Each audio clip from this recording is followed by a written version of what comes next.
Hi అండి, welcome back to Naina's all in one. నేను మీ వసుధ. ఈరోజు ఎన్నో పోషకాలున్న ఒక ఆకుకూర ఫ్రై చూద్దాం.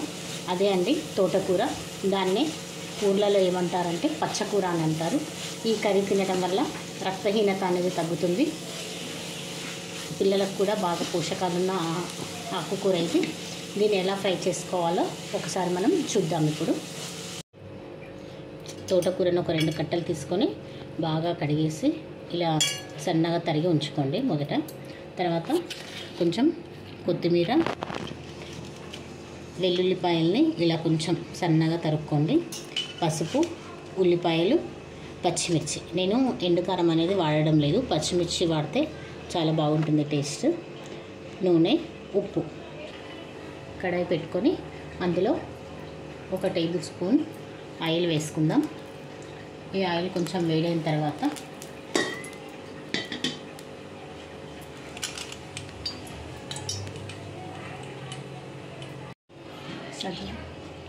ఇప్పుడు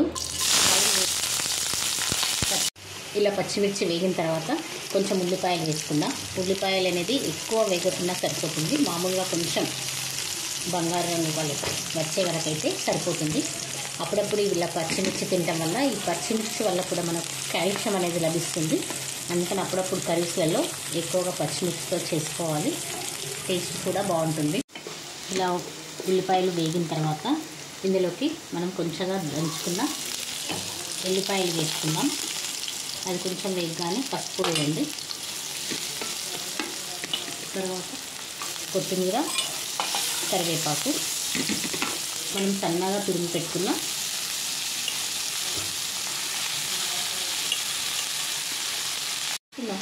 ఇలా తోటకూర వేసుకున్న తర్వాత ముందుగానే ఉప్పు అనేది వేయొద్దండి.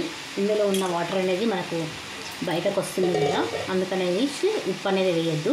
ఈ తోటకూరనే పచ్చకూర అని కూడా అంటారు. ఇదే పచ్చకూర, తోటకూర అంటే.